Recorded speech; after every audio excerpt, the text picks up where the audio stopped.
नमस्कार, मैं रवीश कुमार। क्या आप भगत सिंह बनना चाहेंगे? क्यों कहा जाता है कि सब चाहते हैं कि पड़ोसी के घर भगत सिंह पैदा हो, हमारे घर में नहीं? क्यों किसी को भगत सिंह ही बनना चाहिए? अगर शहादत के अंजाम से पड़ोसी के घर में भगत सिंह पैदा होने की बात की जाती है, तो क्या शहीद भगत सिंह की जिंदगी का यही एकमात्र अंजाम है?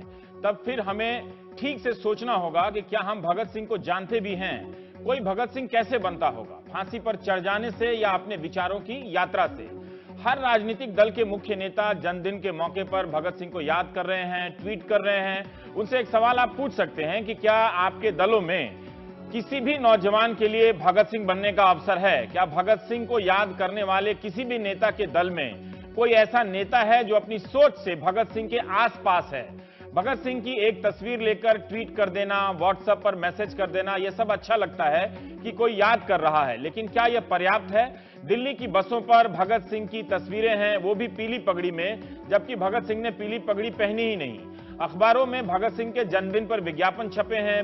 पंजाब के लुधियाना शहर से हमारे सहयोगी अर्शदीप ने ये तस्वीरें भेजी हैं। वहां के चौराहे पर बनी प्रतिमा को पर फूल माला चढ़ाने के लिए छोटे छोटे जत्थों में बड़ी संख्या में लोग आए। तख्तियों पर भगत सिंह के नारे लिखकर लाए। निश्चित रूप से भगत सिंह एक लोकप्रिय हस्ती हैं, लेकिन जब वे प्रेरित करते हैं तो भगत सिंह पैदा क्यों नहीं होते? या भगत सिंह हमारे पास कई हैं, मगर हम उन्हें भगत सिंह के सांचे में रखकर देखना नहीं चाहते। लुधियाना की ही दुकानों में भगत सिंह टी शर्ट पर मौजूद हैं। टी शर्ट पर लिखा है, लगता है फिर आना पड़ेगा। नौजवानों ने चे गुवेरा की तरह भगत सिंह को टी शर्ट पर चिपका तो लिया, लेकिन क्या सीने से भी लगाया है? दुकानों में भगत सिंह एक प्रोडक्ट हैं। उनकी क्रांतिकारिता को बॉलीवुड का हीरो समझ लिया गया है। तस्वीरों के जरिए भगत सिंह सा जोश पैदा किया जाता है, मगर हकीकत में क्या नौजवानों में ऐसा कोई जज्बा आपको नजर आता है? प्रोफेसर चमन लाल ने कहा है कि भगत सिंह ने कभी बसंती चोला भी नहीं पहना। ऐसी कोई तस्वीर नहीं।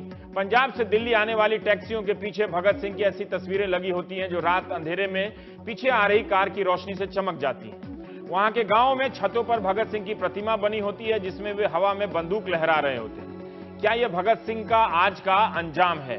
इसे लेकर ज्यादा रोने धोने की जरूरत नहीं है। जरूरत है कि भगत सिंह को हम समझें। आज हर राजनीतिक दल के लोग अपना लेते हैं, लेकिन ये सोचिए कि अगर वे जिंदा होते तो कौन सा दल उन्हें अपने आप पद देता, नेतृत्व देता? जो चीज आजाद विचारों को बर्दाश्त नहीं कर सकती, उसे समाप्त हो जाना चाहिए। ये भगत सिंह की लाइन है। नौजवान भारत सभा के लाहौर घोषणा पत्र का हिस्सा है। अगर यही बात कोई छात्र नेता अपने विश्वविद्यालय में बोल दे कि जो चीज आजाद विचारों को बर्दाश्त नहीं कर सकती, उसे समाप्त हो जाना चाहिए, तो आप जो कि भगत सिंह को चाहते हैं, टैक्स के पैसे जोड़ेंगे या भगत सिंह समझकर उसे माला पहनाएंगे? भगत सिंह ने कहा था कि उस घोषणा पत्र में कि दुनिया के नौजवान क्या क्या नहीं कर रहे हैं और हम भारतवासी हम क्या कर रहे हैं। पीपल की एक डाल टूटते ही हिंदुओं की धार्मिक भावनाएं चोटिल हो उठती हैं। बुतों को तोड़ने वाले मुसलमानों के ताजिए नामक कागज के बुत का कोना फटते ही अल्लाह का प्रकोप जाग उठता है और फिर वह नापाक हिंदुओं के खून से कम किसी वस्तु से संतुष्ट नहीं होता। मनुष्य को पशुओं से अधिक महत्व दिया जाना चाहिए, लेकिन यहां भारत में, ये 1928 में बोल रहे हैं, 2016 में भी आप समझ सकते हैं, यहां भारत में लोग पवित्र पशु के नाम पर एक दूसरे का सिर फोड़ते हैं। आप बताइए, ये बात कहते हुए कौन सा भगत सिंह आज की किस पार्टी में रह सकता है? क्या भगत सिंह का टी शर्ट पहनने वाले, आइकॉन मानने वाले भगत सिंह की तरह मुखरता से सोच रहे हैं? क्या कोई नौजवान यह कहते हुए किसी पार्टी की कार्यकारिणी में प्रवेश कर सकता है कि धर्मों ने हिंदुस्तान का बेड़ा गर्क कर दिया है? अभी पता नहीं कि ये धार्मिक दंगे भारतवर्ष का पीछा कब छोड़ेंगे। 1928 में भगत सिंह ने अपने एक लेख में ये बात कही थी। इसी लेख में वे आगे कहते हैं कि जहां तक देखा गया है, इन दंगों के पीछे सांप्रदायिक नेताओं और अखबारों का हाथ है। इस समय हिंदुस्तान के नेताओं ने ऐसी लीद की है कि चुप ही भली। वही नेता जिन्होंने भारत को स्वतंत्र कराने का बीड़ा उठाया हुआ था और जो समान राष्ट्रीयता, स्वराज स्वराज का दमगजे मारते नहीं थकते थे, वही या तो सिर छिपाए बैठे हैं या इसी धर्मांधता के बहाव में बह चले हैं। 1928 का वो साल था, हिंदू मुस्लिम दंगे हो रहे थे। तब भगत सिंह की उम्र क्या रही होगी? पूरी जिंदगी 23 साल कुछ चंद महीने की। कैराना को कश्मीर बताने वाली मीडिया के बारे में भगत सिंह 1928 के साल में ही कह गए। वे लिखते हैं कि दूसरे सज्जन हैं जो सांप्रदायिक दंगों को भड़काने में विशेष हिस्सा लेते रहे हैं, वे अखबार वाले हैं। पत्रकारिता का व्यवसाय जो किसी समय बहुत ऊंचा समझा जाता था, आज बहुत ही गंदा हो गया है। कब? 1928 में वो कह रहे हैं। यही कारण है कि भारतवर्ष की वर्तमान दशा पर विचार कर आंखों से रक्त के आंसू बहने लगते हैं और दिल में सवाल उठता है कि भारत का बनेगा क्या। किसानों, मजदूरों के प्रति भगत सिंह के जो विचार थे उन्हें हम अक्सर दीवारों पर लिख देने लायक ही समझते हैं या वो भी नहीं समझते। हमने अपने प्रतीकों को इतना घिस दिया है कि उनके विचार हमें उकसाते भी नहीं। इन दिनों जयंती और पुण्यतिथि की बाढ़ आ गई है। ऐसी होड़ मची है कि समझना मुश्किल हो गया है कि कल जिस नेता ने किसी की जयंती पर उसे अपनी प्रेरणा बताया था, वही आज भगत सिंह को अपनी प्रेरणा बता रहा है। फिर उसके अगले दिन वो किसी और की जयंती पर अपनी प्रेरणा किसी और को बताएगा।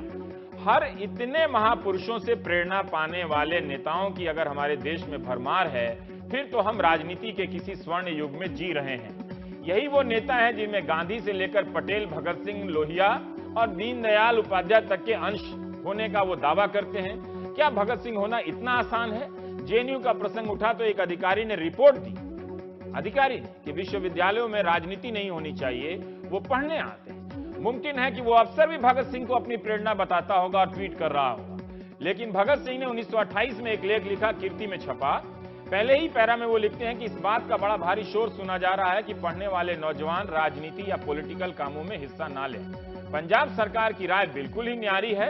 विद्यार्थियों से कॉलेजों में दाखिल होने से पहले इस आशय की शर्त पर हस्ताक्षर करवाए जाते हैं कि वे पॉलिटिकल कामों में हिस्सा नहीं लेंगे। भगत सिंह कहते हैं कि हम यह मानते हैं कि विद्यार्थियों का मुख्य काम पढ़ाई करना है, लेकिन क्या देश की परिस्थितियों का ज्ञान और उनके सुधार के उपाय सोचने की योग्यता पैदा करना उस शिक्षा में शामिल नहीं है। नौजवान पॉलिटिक्स का भी ज्ञान हासिल करें और जब जरूरत हो मैदान में कूद पड़े। ऐसे तमाम वाइस चांसलर भी भगत सिंह के जन्मदिन पर ट्वीट कर रहे होंगे, जो अपने यहाँ छात्र संघ का चुनाव तक नहीं होने देते। दरअसल हम यही जानना चाहते हैं हिंदुस्तान की उस नौजवान आबादी से जो बताया जाता है कि प्रतिशत में 65 है, कि भारत का जो छात्र अपने विश्वविद्यालयों में एक चुनाव के बुनियादी अधिकार को हासिल नहीं कर सका, क्या उसे हक है कि वो टी शर्ट पर भगत सिंह का फोटो लगाकर घूमे?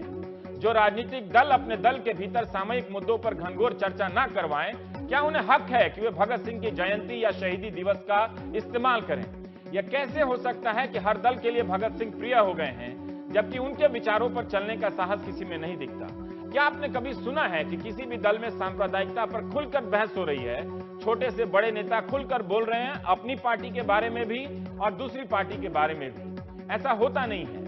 फिर वो लोग कौन है जो भगत सिंह को लिए घूम रहे हैं? हम इसी पर बात करना चाहते हैं प्राइम टाइम में। भगत सिंह ने कहा था कि व्यक्ति को मारना आसान है, लेकिन विचार को नहीं।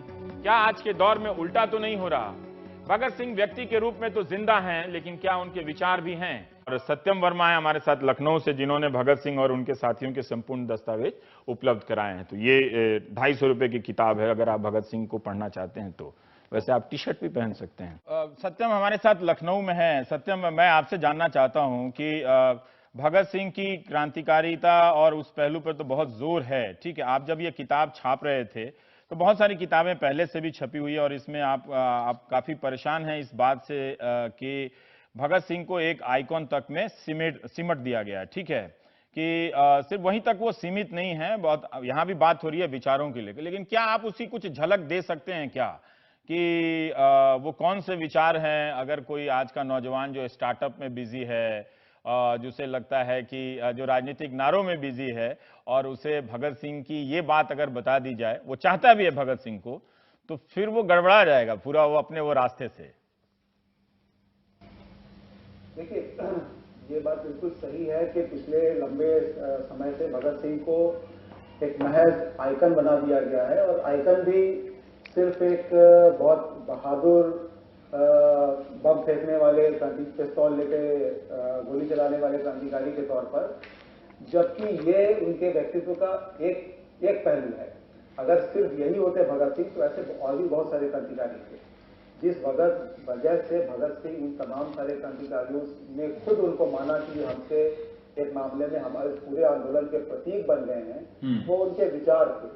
और पूरे आंदोलन को उन्होंने जो विचार दिया, जो उन्होंने अपने फांसी पर चढ़ने से पहले जो रास्ता अपनाया, जो अदालत में जाकर उन्होंने बयान दिया, जो अपने आप को गिरफ्तार करवाया असेंबली बम कांड के बाद, उसका मकसद भी यही था कि विचार उनके ज्यादा से ज्यादा लोगों तक पहुंचे। और वो विचार अगर उनको हम बहुत संक्षेप में यहाँ पर रखें तो 2-3 वाक्यों में, तो पहली चीज जो उन्होंने जिस चीज पर बार बार जोर दिया वो थी आजादी, जो कि आज एक बड़ा बदनाम सा शब्द बन गया है। और आजादी का उन्होंने बिल्कुल स्पष्ट किया कि आजादी हम सिर्फ अंग्रेजों से आजादी नहीं चाहते हैं। आजादी का मतलब हमारे लिए है हर तरह के शोषण से आजादी, हर तरह के बंटवारे से आजादी, गैर बराबरी से आजादी, एक मुल्क द्वारा दूसरे मुल्क के एक इंसान से दूसरे इंसान का जो शोषण है ये पूरी तरह से खत्म होना चाहिए। ये हमारे लिए आजादी का मतलब है। उन्होंने कहा कि भाई अगर यहाँ से लॉर्ड रीडिंग और लॉर्ड इरविन चले जाएं और उनकी जगह सेठ पुरुषोत्तम दास या दूसरे कोई सेठ आ जाए, या जिसको हम कह सकते हैं टाटा बिरला या आज की देश तारीख में अडानी अंबानी कह लीजिए, वो आ जाए तो वो आजादी नहीं है जब तक इस देश के तमाम किसानों को, मजदूरों को उनके हक नहीं मिल जाते, बराबरी नहीं मिल जाती। दूसरा उन्होंने आप देखिए तो सेकुलरिज्म पे बहुत ज्यादा जोर दिया उन्होंने, और उनके लिए सेकुलरिज्म का उन्होंने बिल्कुल स्पष्ट किया कि सेकुलरिज्म का मतलब है कि राजनीति से धर्म को पूरी तरह अलग होना चाहिए। उन्होंने जाति के सवाल पर अलग से लिखा, तमाम तरह के, और उन्होंने कहा कि जो जाति का सवाल जिस तरीके से लोगों को बांटने के लिए इस्तेमाल किया जा रहा है, उस वक्त उन्होंने ये बात कही थी जब ये चीज़ें शुरू हुई थी, जब इन चीज़ों को लेकर उस तरह की चेतना अभी नहीं थी। और हमारे राष्ट्रीय आंदोलन में भी जो चेतना जितने प्रखर रूप में नहीं थी, उससे कहीं ज़्यादा रूप में हम देखते हैं कि उस 22-23 साल के नौजवान ने इस पर बहुत ज़्यादा जोर दिया। रास्ते के सवाल पर उन्होंने बात रखी। उन्होंने कहा कि बम और पिस्तौल किसी देश में इनकलाब नहीं लाते, इनकलाब की तलवार विचारों की शान पर तेज होती है।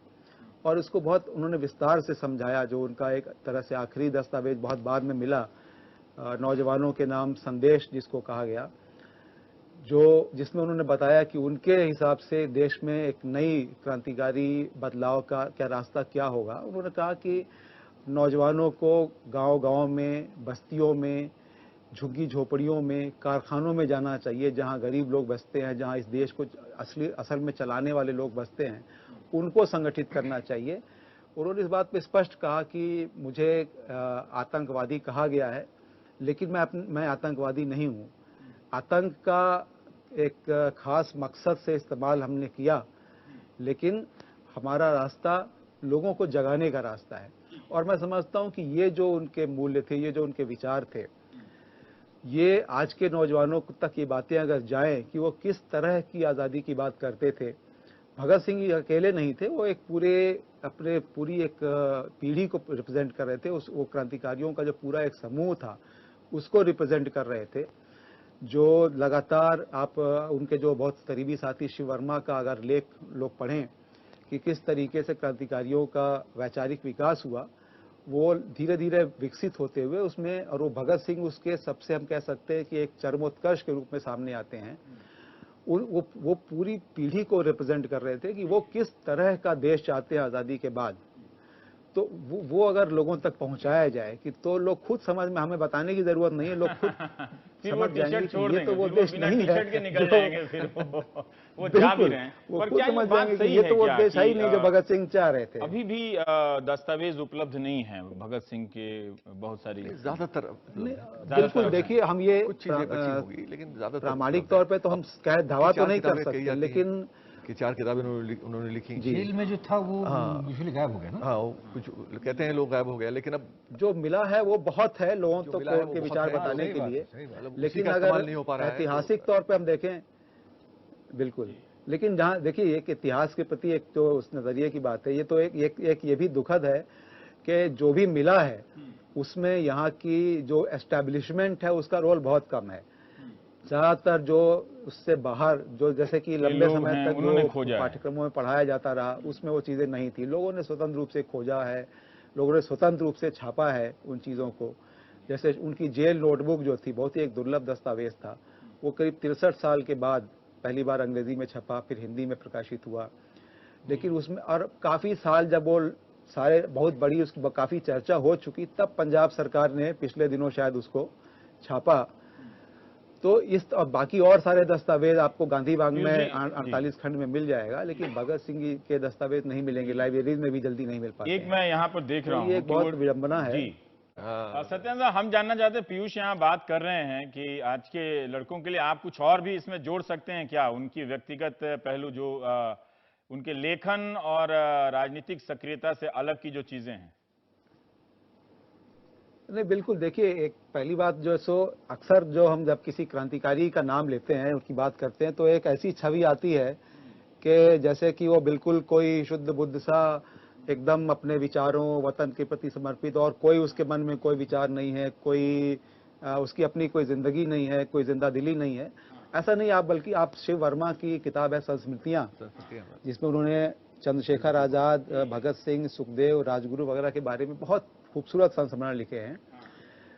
वो मतलब आप देखेंगे तो ये सारे ही लोग इतने बेहद जिंदादिल, जीवंत, और तरह तरह के, मतलब जितने वो लगातार खतरों में जीते थे, लगातार आशंका में थे, लगातार बहुत बहुत ज़्यादा सक्रिय रहते थे, उसके बावजूद मनोरंजन के लिए, एक दूसरे के साथ हंसी मजाक के लिए, जैसे भी बात हो रही थी, फिल्म देखने के लिए बाकायदा चंद्रशेखर आज़ाद से मिले हुए खाने के पैसे में से चुरा के, और बाकायदा भीड़ में धक्का मुक्की करके, ये जिम्मेदारी भगत सिंह की ही होती थी कि वो जरा तगड़े आदमी थे तो हाथ जाके ले आते थे टिकट। या जैसे कुछ एक बड़े दिलचस्प किस्से उन्होंने उसमें दिखाए हैं कि भगत सिंह खाने पीने के, पंजाब के आदमी थे, खाने पीने के शौकीन व्यक्ति थे। तो आगरा में जब बम बनाने का इनका कारखाना चल रहा था, तो बहुत ही चारों तरफ सख्ती थी, और एक छोटी सी कोठरी में सारे लोग रुक के वहाँ पे बम बनाने का प्रशिक्षण ले रहे थे। उसी बीच में भगत सिंह जब वहाँ पहुंचे तो खाना परोसा गया, तो अब उनसे खाया ही नहीं गया, वो जैसे तैसे बाकी लोगों ने बना के रखा हुआ था। तो भगत सिंह ने कहा कि भाई मैं आप लोग को दिखाती, ये तो कह नहीं सकते थे कि मैं नहीं खाऊंगा, तो उन्होंने कहा कि मैं आप लोगों को बताता हूँ कि लखनऊ के नवाब कैसे खाना खाते थे। और फिर उन्होंने बड़ी अदा से उसका एक छोटा सा निवाला तोड़ा, फिर बहुत अदा से उसको घुमाते हुए दाल की तरफ ले गए, फिर उसको छुआ फिर वगैरह वगैरह, काफ़ी समय लगाया। बाकी लोगों ने जल्दी जल्दी खाना ख़त्म कर लिया, किसी तरह से भगत सिंह ने एक आध निवाला लिया, और फिर वो कहीं से इंतज़ाम करके ले आए घी वगैरह, और ढंग से। तो और आप देखिए, वो जब वो जेल में भी थे, उन्होंने जेल से चिट्ठियाँ जो लिखी हैं कि भाई अपने दोस्तों के लिए, उसमें एक सबसे पहली डिमांड होती थी किताबों की कि मेरे लिए ये किताबें आप लेके आइए। उसके साथ उन्होंने लिखा कि भाई मेरे लिए बोस्की की कमीज, जिस आदमी को तय हो गया था कि उसको फांसी लगने वाली है, वो लिखता है कि मेरे लिए बोस्की की कमीज, सफ़ेद किरमिच के जूते, नहाने के लिए एक लंगोटा वगैरह, इस तरह की चीजें। मतलब वो एक ढंग से आखिरी समय तक अपने अंदाज में जीने वाले व्यक्ति थे। बहुत ही दिलचस्प किस्से आप लोग बता रहे हैं। हम भी चाहते हैं कि भगत सिंह को इसी तरह से याद करना, बाल रूप में भी, और नौजवानी, उनके विचार, मतलब इतना कुछ लिख गए हैं। मैं ब्रेक लेते लेते उनकी एक चिट्ठी पढ़ना चाहता हूँ जो अपने पिताजी को लिख रहे हैं, जब उनकी शादी वादी की कुछ बात हो रही है।